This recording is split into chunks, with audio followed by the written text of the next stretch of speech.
ओम शांति। आज 4 मई 2022 है। आज के स्लोगन में ये बताया है कि श्रेष्ठ और शुभ संकल्प क्या है और इसका आधार क्या है। तो आइए सुनते हैं आज के स्लोगन से। सदा श्रेष्ठ और शुद्ध संकल्प इमर्ज रहे तो व्यर्थ स्वतः मर्ज हो जाएंगे। सबसे श्रेष्ठ और शक्तिशाली खजाना है श्रेष्ठ संकल्पों का खजाना, शुद्ध संकल्पों का खजाना। यही श्रेष्ठ खजाना ही हम ब्राह्मण बच्चों के जीवन का आधार है। और ये श्रेष्ठ संकल्प जो है, ये सबसे शक्तिशाली खजाना क्यों है हमारे जीवन में? क्योंकि जैसा संकल्प हम करते हैं वैसे ही बोल और वैसे ही कर्म ऑटोमेटिकली हो जाता है। चाहे वो संकल्प व्यर्थ हो, कमजोरी हो या श्रेष्ठ हो या शक्तिशाली हो। तो जैसे संकल्प करेंगे वैसे ही बोल और वैसे ही कर्म बनते जाते हैं।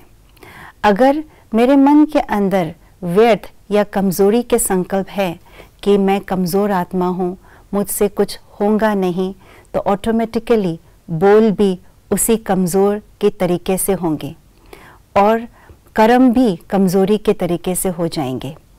और अगर उसी समय मेरे मन के अंदर बहुत शक्तिशाली, शुद्ध और श्रेष्ठ संकल्प इमर्ज हो जाता है कि नहीं, मैं तो मास्टर सर्वशक्तिवान हूँ, तो इस एक शक्तिशाली और शुद्ध संकल्प से सारे कमज़ोर और व्यर्थ संकल्प समाप्त हो जाते हैं, मर्ज हो जाते हैं। यही शुद्ध और श्रेष्ठ संकल्प के कमाल हैं। परंतु ये देखा जाता है कि ऐसा कई बार नहीं हो पाता है। अर्थात हमारे मन में कमज़ोर संकल्प आते हैं, परंतु श्रेष्ठ संकल्प इमर्ज करने की कोशिश करते हैं, परंतु वो हो नहीं पाता। जो व्यर्थ संकल्प है, कमज़ोर संकल्प है, वो मर्ज नहीं हो पाता। ऐसा क्यों? क्योंकि सारे दिन भर की दिनचर्या में हम ज़्यादातर व्यर्थ और कमज़ोरी के संकल्प को उत्पन्न करते रहते हैं मन के अंदर।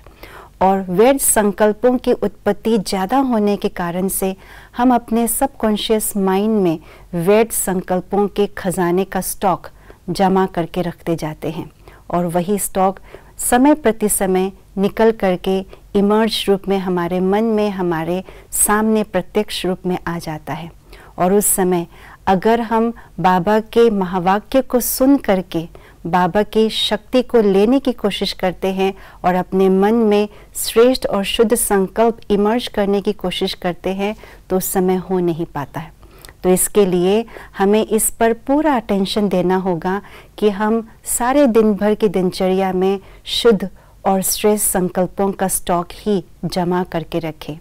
जब स्टॉक फुल होगा तो आसानी से हम उन श्रेष्ठ संकल्पों को इमर्ज कर पाएंगे और कमज़ोर संकल्पों को मर्ज कर लेंगे। और इसकी विधि यही है, जो ज्ञान रत्न हमें रोज मुरली के द्वारा मिलते हैं, उन ज्ञान रत्नों का हम मनन चिंतन करें, मंथन करें, तो हमारा मन और बुद्धि दोनों शक्तिशाली बनती जाएंगी और इसी के आधार से हम अपने मन के अंदर शुद्ध और श्रेष्ठ संकल्पों का स्टॉक जमा कर पाएंगे। ओम शांति।